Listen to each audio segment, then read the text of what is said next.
Yeah, welcome. So the topic we'll be discussing in this lecture is forward and backward chaining.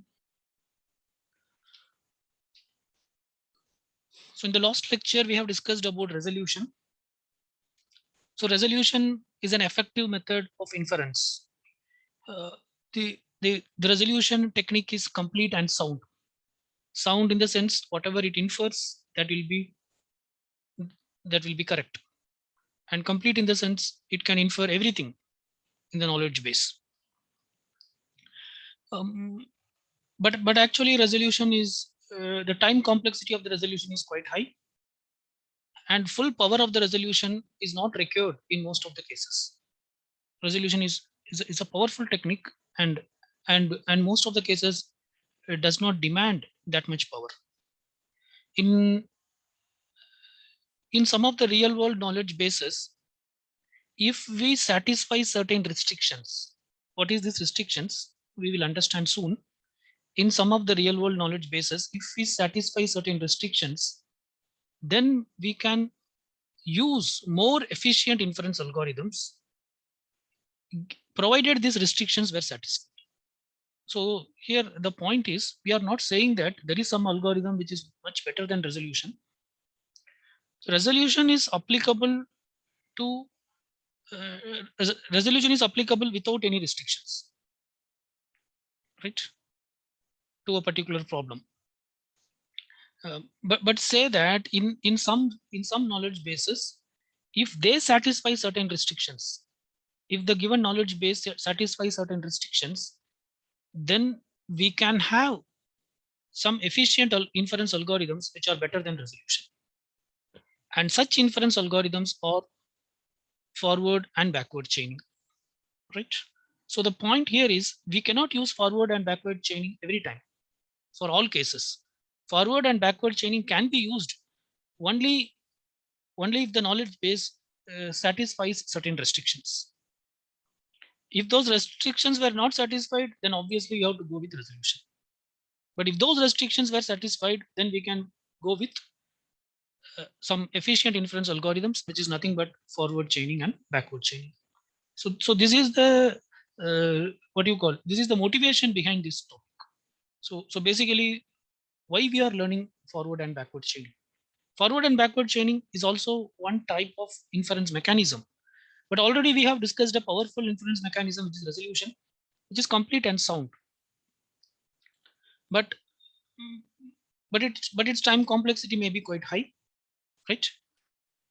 And the full power of resolution may not be required in all cases. Hence, and in some of the real world knowledge bases, if they satisfy certain restrictions, then we can go for some more efficient inference algorithms. And these efficiency comes into the picture only because of these restrictions. If these knowledge bases satisfies these restrictions, then these inference algorithms will become efficient than resolution. Okay. So what are those inference algorithms? They are nothing but forward chaining and backward chaining. But there is a condition to use forward chaining and backward chaining. They cannot be used in all cases. They can be used only if these restrictions were satisfied. Fine. Now, what are those restrictions? So there are two cases of restrictions which we are going to discuss. One is called as definite clause. The other one is called as horn clause. So we are going to discuss two cases of restrictions. One is called as definite clause. The other one is called as horn clause. So what is a definite clause? A definite clause is a disjunction of literals with exactly one positive literal. A definite clause is a disjunction of literals. That is it can have uh, it can have multiple literals, but all those literals should be connected with only disjunction. It is or. They should be connected only with or, and there should be only one positive literal. That is, remaining all literals should be negative. There can be any number of literals, and all the literals should be connected using disjunction, and also exactly there should be only one positive literal. Such a clause is called as definite clause, right? I guess you are following. So here this is an example for a definite clause. Not L11, not breeze, B11. All these are connected. These three literals were connected using disjunction. And you can see out of these three literals, two are negated and there is only one positive literal. Hence, it is a definite clause. Whereas this is not a definite clause. Here, all these literals were connected using disjunction. They are connected using or. But there are two positive literals. Hence, they are not. Hence, this is not a definite clause. Right? So, for example, if something like this A or not B or not C or D, this is a definite clause because it can have only, it should be, the literal should be connected using disjunction and there should be exactly one positive literal. Such a clause is called as definite clause, right? Okay. So this is one restricted form. Definite clause is one restricted form. The another restricted form is called as horn clause. What is a horn clause? A horn clause is also a disjunction of literals with at most one positive literal. A horn clause is also a disjunction of literals with at most one positive literal. See, the difference is in a definite clause, there should be exactly one positive literal. Whereas in a horn clause, it can have at most one positive literal, which means, for example, this is a horn clause, not A or not B or not C. This is a horn clause because here all are negative literals. There are no positive literals. Hence, this is a horn clause. It can have at most one positive literal. So, for example, not A or not B or C. This is also a horn clause, right?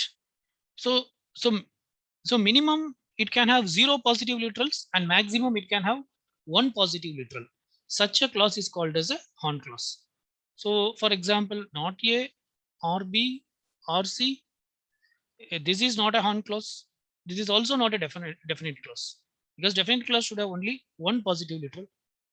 Okay, whereas this has two positive literal, and a horn clause can have at most one positive literal. That is, it can horn clause can have 0 positive literal or what you call one positive literal. But this is not a horn clause, and also it is not a definite clause, right? Whereas this one, if you see, this is a definite clause and also a horn clause. This is a definite clause and also a horn clause, right? Whereas this, if you see, this is a horn clause, but this is not a definite clause. The first one, the example one is a horn clause, but it is not a definite clause, right? The example two is a horn clause and a definite clause. The example three, this is not a definite clause and also it's not a horn clause, right? Okay. So all definite clauses are horn clauses. So that is understandable. All definite clauses are also horn clauses, right? And also clauses with no positive literals are also horn clauses, right? Now clauses with no positive literals, they also have another name that is called as goal clauses.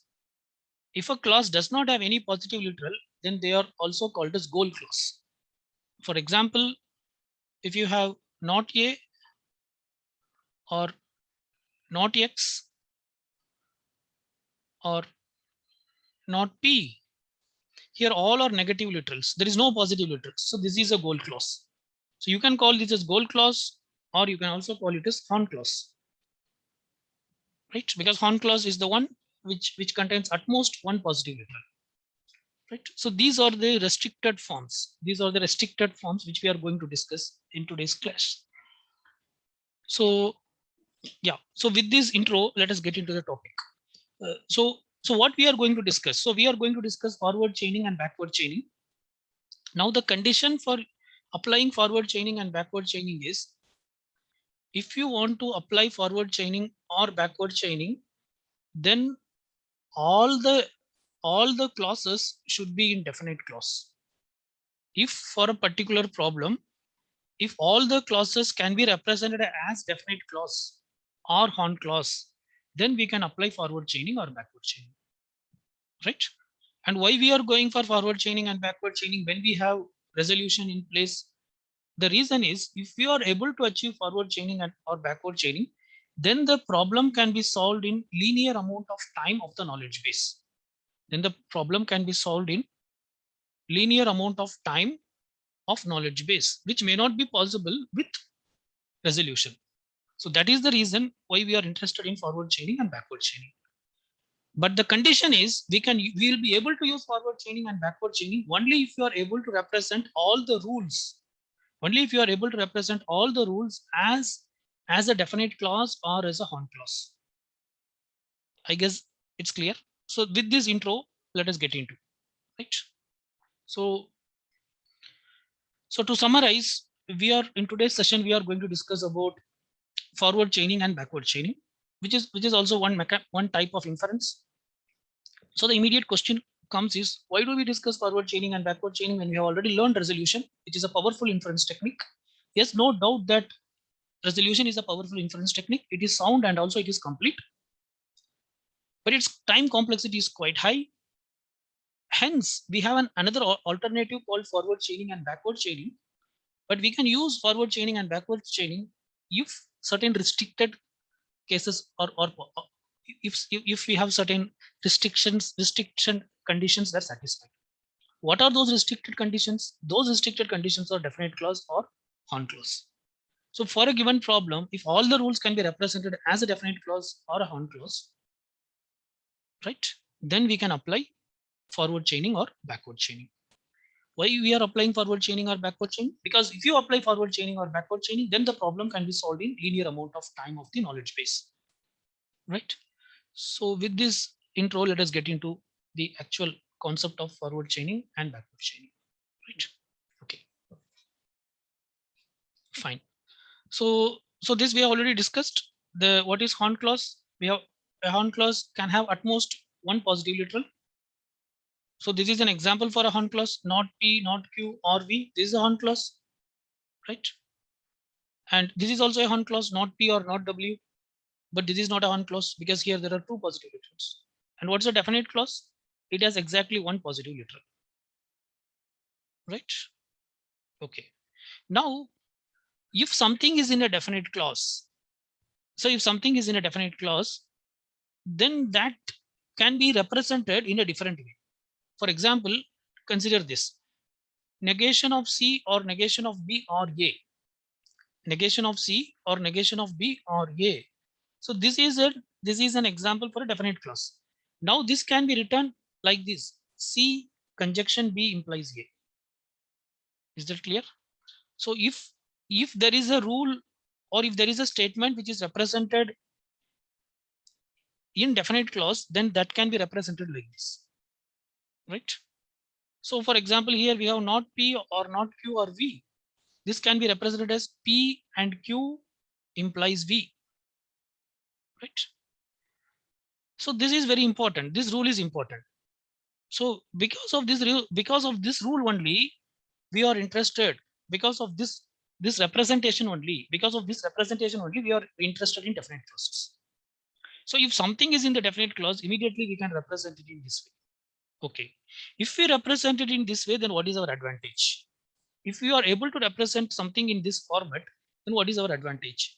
The advantage is that then we can easily apply modus ponens and we can prove that. Because you know that what is modus ponens states that if alpha implies beta is a rule, and if you know that alpha is true, if alpha is true, then we can infer that beta is also true. Then we can infer that beta is also true. Similarly, if you have something of this form, C and B implies A, and if you know that C and B is true, then you can infer that A is true, right? So this is the reason. So our inference will become easier. So that is the reason why we want to convert the representation in definite clause to this particular format. Okay, fine. So if something is in the Horn clause or in, so this is also a Horn clause, right? All definite clause is also a Horn clause. So then we can represent something like this. So that's what this is the generic version, right? Okay. So this is the algorithm for forward chaining. Let us first discuss the example, then we will come to the algorithm so that things will be clear. So first let us discuss this example. So here is an example. Here, see, these are rules. These are rules. This is, say, this is one rule. We'll call it as a, or I will start number from here. So this is rule 1. This is one rule. This is rule 2. This is rule 3. This is rule 4. This is rule 5. Okay. This you can say as rule and also fact. This is a fact. This is a truth we know. This is, we can say this is truth 1. This is truth 2. Okay. Right. So here what we want to prove, in the sense, here we want to prove that Q is true. Here we want to prove that Q is true. Q is true. This is what we want to prove. Right now, how are we going to prove that? We are going to prove that. We are going to prove that using forward chaining technique. Right? We are going to prove this using forward chaining technique. For this, we are going to use AND OR graph.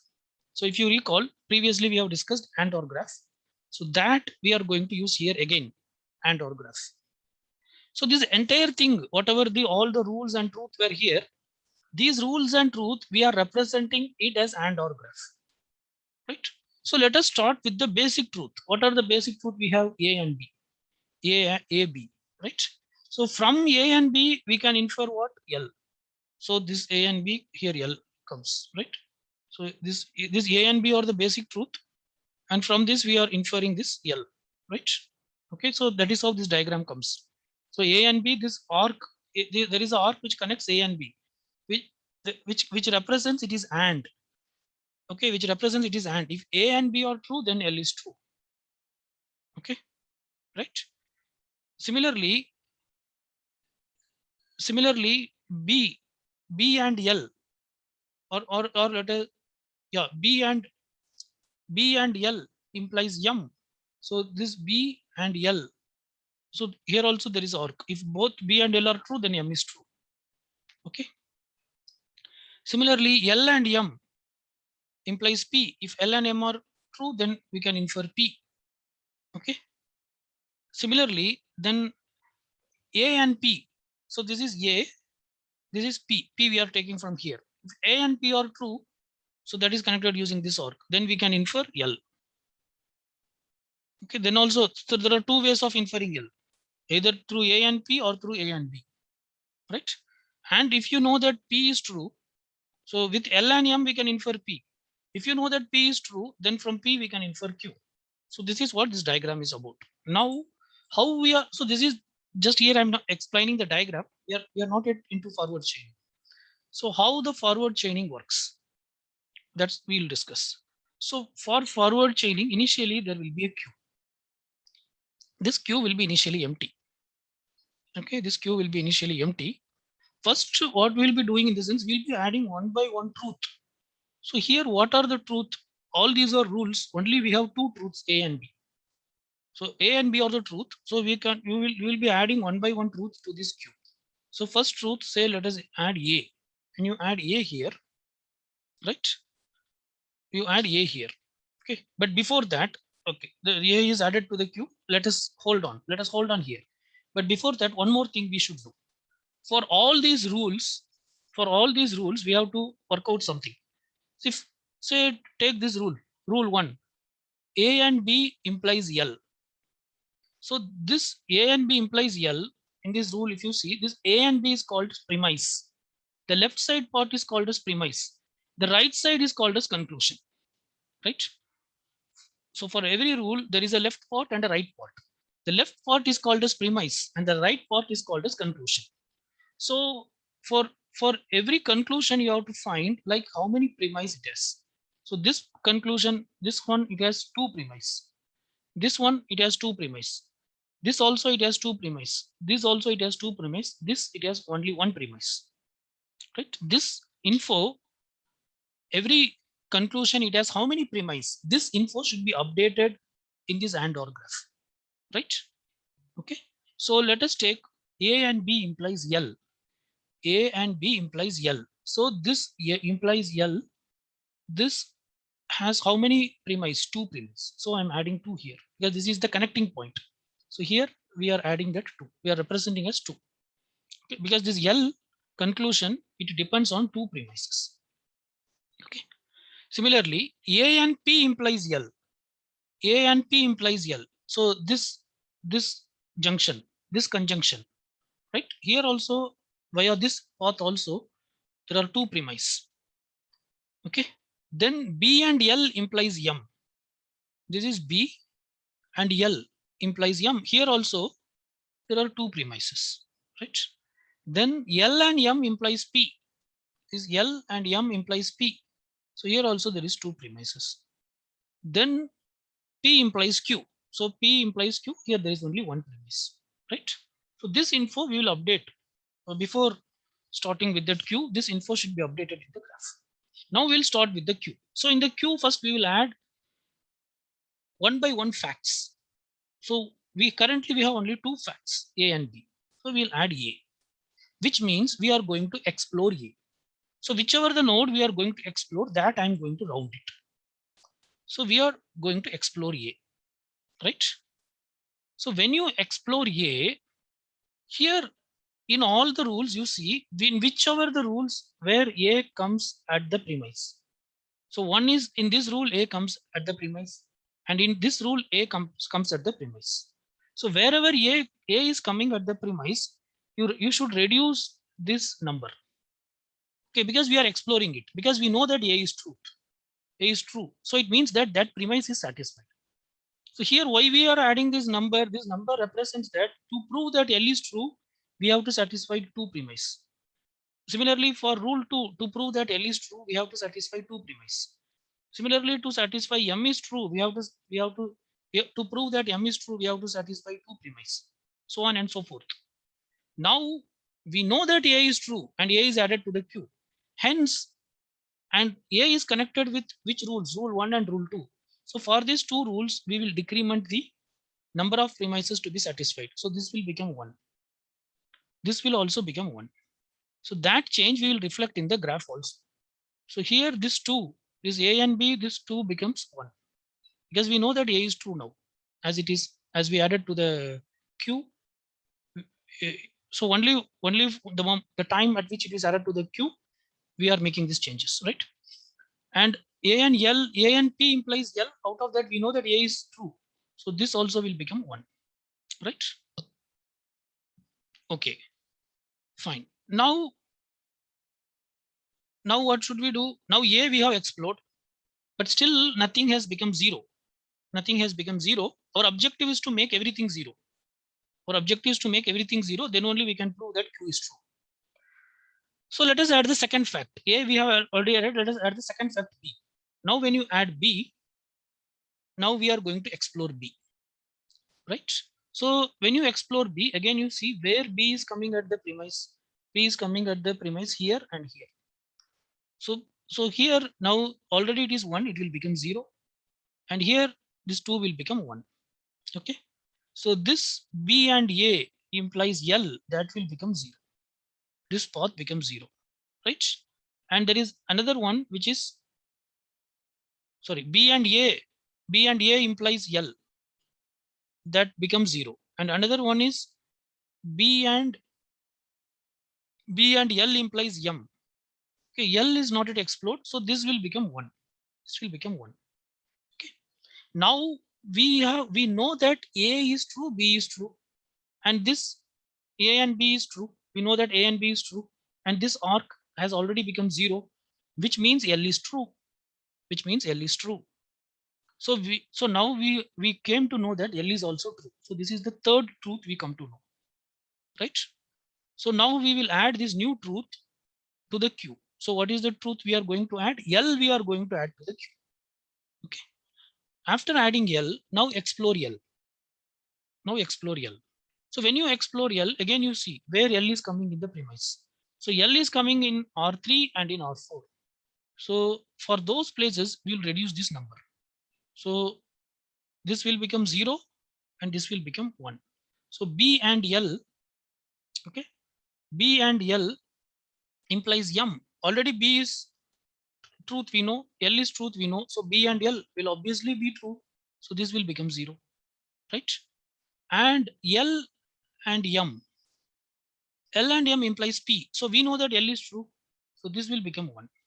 Okay, fine. So now one more 0 we got. So we know that now M is true. Now we know that M is true. So now we are going to explore M. Now we are going to explore M. So add M to the Q. So when you explore M, again you check where M is coming at the premise. So M is coming here, only here it is coming, right? So this will become what? 0. This will become 0. So already L is truth, we know. Now we know that M is also truth. So L and M implies P. So this path is now cleared. This path becomes 0, right? So so so as L and M becomes 0, as L and M is true, we know that P is true, right? So 0 means there is nothing to prove because both the premises were satisfied. That is what 0 represents. Okay. So now we know that P is true. So we will round off P, which means we'll add P to the Q. So add P to the Q. Now explore P. So again, now you see where P is coming at the premise. So P is coming here and also P is coming here. So wherever P is coming, we will decrement it by 1. So here it becomes 0 and here also it becomes 0, right? So this P and L, P and A, right? P and A implies L. So that becomes 0 already, but L is added. Now P implies Q. This also becomes 0 because already P is true. So Q is also true. Hence, we have proved that Q is true. Okay. So now Q can be added, right? So this is how this forward chaining works, right? But if you want to apply forward chaining, all the rules should be in definite form or it should be in Horn form. Okay, all the rules should be represented as a definite clause or as a Horn clause, right? So I guess you understood. So that is what it is explained, these different slides. So first it is numbering. Okay, then exploring the nodes. So first we know that A and B are true, then start exploring. When you explore, you keep decrementing, right? So previously these 2 points were 2. Okay, so when you first we are exploring only A. So you can see that inside a red is added. So only these 2 things becomes 1 1, right? Then when you add B also, this becomes 0, right? So on and so forth, it continues. So we repeat this process until everything becomes 0. And hence finally we prove Q, right? So this is how forward chaining works. Okay, fine, right? So now we'll be discussing about backward chaining. See, as you can see in forward chaining, we move with the truth. First we start with the truth and from the truth we move on to the goal. Our goal is to prove what Q is true. That is what we want to prove. So, but how we started? We started with A and B in forward chaining. We started with the basic truth we know, and from that we infer further facts and so on and so forth. We finally prove the truth. Whereas for backward chaining, we start with the goal state. What is our goal state? Q is true. Okay. So Q is true. It is not yet proven, so that it is represented in green color. Whichever is not proven, that is represented in green color. Whichever is proven or whichever is a fact, that is represented in red color. This red circle represents fact or truth. Okay, red circled with a red background.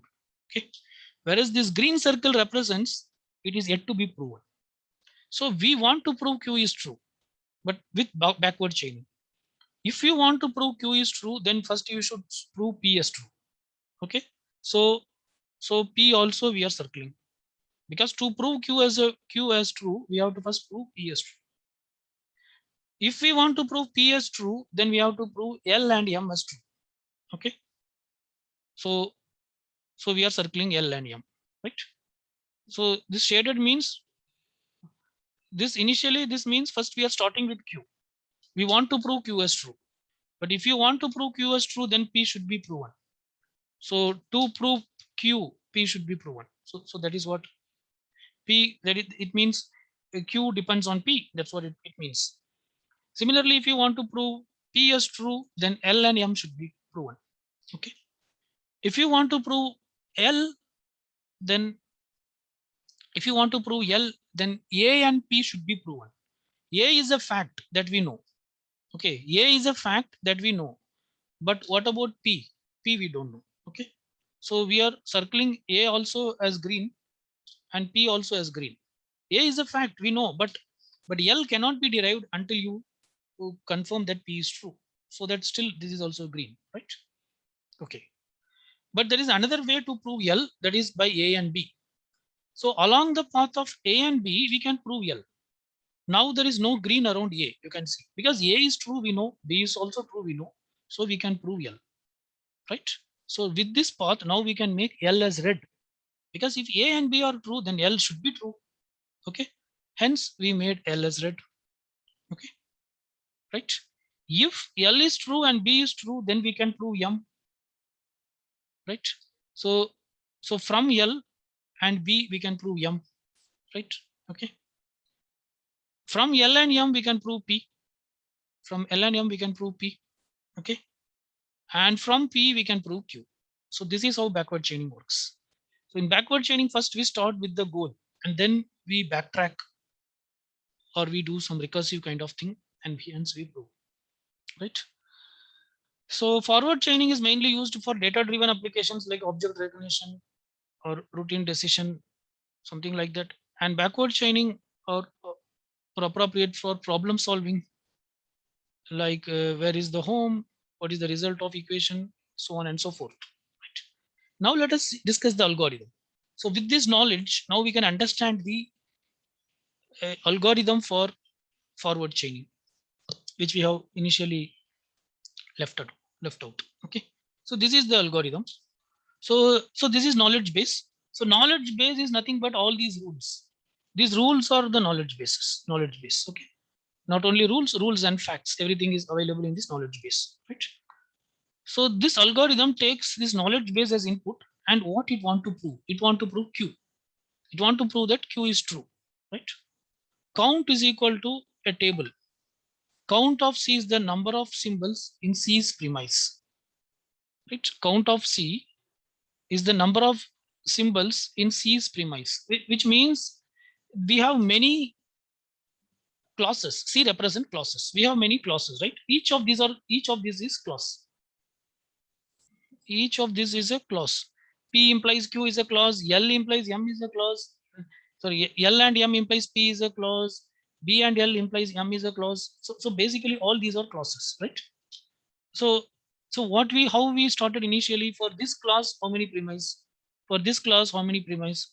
For this class, how many premise? That is how we started, right? So that is what this count contains. So count is basically an array. Count of C contains number of symbols in C's premise, right? That is number of literals in a particular clause premise. So if you have 10 clauses, then C of 1 will have number of premise in the first clause. C of 2 will have number of symbols in the second clause. Number of symbols in the second clause is premise, right? C of 1 contains number of symbols in the second clauses in the first clause premise. C of 3 will contain number of symbols in the premise of the third clause, so on and so forth, right? Okay. Inferred. Inferred is equal to a table which is initially false for all S. What is all S? All S means all symbols. For all symbols, it is initially false. Okay, because initially we have not proven anything.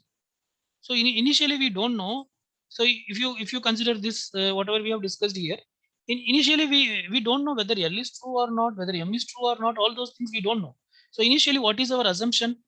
Initially we assume that L is false, M is false, everything is false. Okay. Initially we assume that L is false, M is false, P is false, Q is false. Right. So that is what this statement says. Inferred equal to table inferred of F initially false for all S. Right. Agenda. What is agenda? Agenda is equal to a queue of symbols. It is the queue. It is the queue. Right. It is the queue initialized with symbols that are true. And this queue initially what it contains? It contains the symbols that are true. So in our case, what are the symbols that are true? These symbols we don't know. What is P? We don't know. So we assume it is false only. Q also we assume as false. All these symbols we assume as false, except A and B. Only A and B we assume as true, because this is a fact given. So this Q will initially contain only the symbols that are true. So it will hold A and B. So in the explanation, I said first A, then B, but also you can assume already it contains A and B, right? Now get into the algorithm. So this Q is called as agenda. This Q is, we are naming this Q as agenda. Okay. While agenda is not empty. So if this Q is not empty, what we have to do? P is equal to pop of agenda. Remove one element from agenda. So P is equal to pop means it will remove the first element from the Q. So A will be removed. So P is equal to A, right? If P is equal to Q, Q is the goal state. Q is the one we want to prove. Is P is equal to Q? No, P is not equal to Q. P is equal to A. If P is equal to Q, then return true. It means we have proven.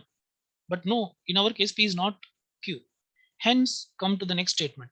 If inferred of P is equal to false, inferred of P, in our case, it is not false, it is true. For all other symbols, it is false. But A and B, it is not false. A and B, it is true. Right?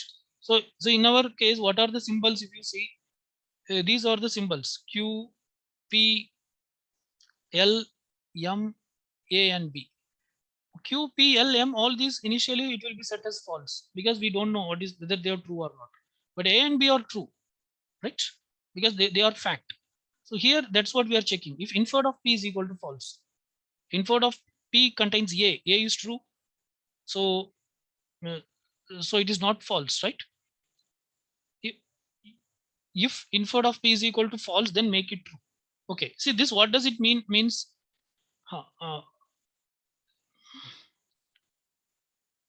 if inferred of P is equal to false,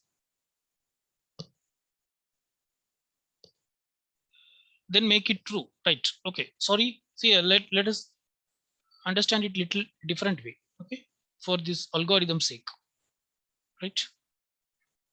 See, inferred, what is inferred?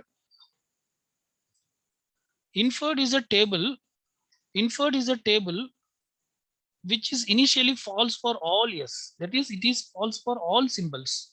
So what are the symbols in our case? In our case, these are the symbols Q, P, L, M, A, B. Everything is false, including A and B. Okay. Q, P, L, M, A, B. Okay. Q, P, L, M, A, B. All these will be initially false in inferred. In inferred. Okay. So in inferred of Q will be false, inferred of P will be false, inferred of L will be false, inferred of M will be false, A will be false, B will be false. Everything is false. Right? That's it. Agenda is a queue of symbols which is initialized with the symbols that are true. Okay. But agenda contains the symbols that are true. Which symbols are true? A and B are true. So A and B alone will be in agenda. But in inferred table, everything will be false. Right? Okay. Why? Because that is how our algorithm flow will become understandable. Now, while agenda is not empty, P is equal to pop of agenda. So P is equal to A is removed from here. If P is equal to Q, P is not equal to Q, so we won't return true. If inferred of P is false, inferred of P, what is inferred of? Inferred of, in inferred everything is false, right? So inferred of P, A is also false. Then what we do, inferred of P is equal to true. So inferred means, actually inferred means whether it is explored or not. That is what it is meaning. Okay. So the meaning of inferred is whether that particular node is explored or not. Initially nothing is explored, hence it is false, right? Whereas agenda contains the nodes which are true or which are fact, the symbols which are true or facts, right? Please understand that way. Inferred means whether the particular node is explored or not. Okay. So initially nothing is explored, even A is not explored. So inferred of P is false. So inferred of P is equal to A, which means A is false. Then what we make, inferred of P is equal to true. So we make inferred of P as true. That is inferred in our case, it is A. So we are going to explore A. We are going to now explore A. Now it is no more in the inferred list. Okay, this is the inferred list. Now A is not in the inferred list. Okay, we are making it true. Then what we do, for each class in C, for each class C in KB, for each class C in KB that contains P in premise, See, this is interesting. This is for each clause C in KB that contains P in premise, decrement count of C. So what does it mean? For how many classes we have? In our case, these are the classes. All these are classes. This is, we can say that this is for each clause. So we can say that this is clause 1. We can say that this is clause 1, this is clause 2, this is clause 3, this is clause 4, this is clause 5, right? For each class in KB that contains P in premise. What is P? P is A, which that contains P in premise. Okay. Wherever A is there, what we want to do? Decrement the count. Decrement the count. Initially, what is the count? Count is the number of premise, number of symbols in the premise. Initially, this is 1, this is 2, this is 2, this is 2, this is 2. Now, for all these clauses, you have to check. Wherever A is there in premise, decrement it by 1. So this will become 1 and this will become 1. That's what it says. Okay. If count of C is equal to 0, then add C dot conclusion to agenda. Then you check for any of this class, is the count has become 0? No, still it has not become 0. If it has become 0, then add this conclusion to agenda. Right? Currently our agenda contains only A and B. Otherwise, repeat this process. Now in our case, it is not what you call, it is not nothing is 0. So once again go. Then once again go. P is equal to pop of agenda. So now it will take B, right? Again it checks if P is equal to Q. Then no, P is not Q. If inferred of P is false, yes, initially it is false. Then inferred of P is equal to true. That is inferred of B now becomes true. So B is, now we are going to explore B. For each clause C in KB, now for each clause C in KB that contains P, now P is B. So wherever B is there, decrement count. So wherever B is there, now decrement count. So B is here, so this will become 0, right? B is here, so this will become 1, right? Okay, wherever B is there, decrement the count. And then check if count of C is equal to 0, add C dot conclusion to agenda. So is for any count it is 0? Yes. For this, for any clause, for this clause it is 0. So add the conclusion to agenda. What is the conclusion? L. So add L to agenda. So L will be added to the agenda. Okay. Now again the loop continues. Now P is equal to pop of agenda. Now this will be L. Now inferred of L. This inferred of L is false. So now again we make inferred of L is equal to true, right? So on and so forth it continues. Now wherever L is there, decrement by 1. Wherever in the premise L is there, decrement by 1. So this will become 0 and this will become 1. Okay, this will become 0 and this will become 1. And again check if count of C is 0, then add C dot conclusion to agenda. So now M will be added to agenda. Now M will be added to agenda. Okay. So L is already removed. Now M is added to agenda. Right. Now in the next round, we take M. We check whether inferred of M is false. Yes, initially it is false. Now make it true. We are going to explore M. Now this for loop, what it do? Wherever for each clause C in KB that contains P. Now P is M. That contains M in premise decrement count. So wherever M is there in the premise decrement count. So here is M. So decrement count, this becomes 0. Right. So now something has become 0. So add C dot conclusion to agenda. So what is now? P will be added to the agenda. So M is already removed. Now P is added to the agenda. Now again pop of agenda. So we'll get P, right? This P is now removed. Is inferred of P is true? Is false? Yes, initially it is false. Now make it true. That is, we are going to explore P, right? Now wherever P is in the premise, decrement it by 0, decrement it by 1. So here P is in the premise, so this becomes 0 and this also becomes 0, right? So now we can add both L and Q to the agenda. L is already added and checked, so we need not add L. So now we can add Q to the agenda. Okay, now pop Q. So Q is popped. Then check if P is equal to Q. Yes, P is equal to Q, return true. Right? So this algorithm will say that Q is satisfiable. Right? Sometimes if you go through all these things, but if you are unable to prove that P is Q, then P is equal to Q, then finally it will return false, which means this statement Q is true is not correct. Okay, so that's it about forward chaining and backward chaining. I guess you have understood. So let us stop here for today's session. Thank you.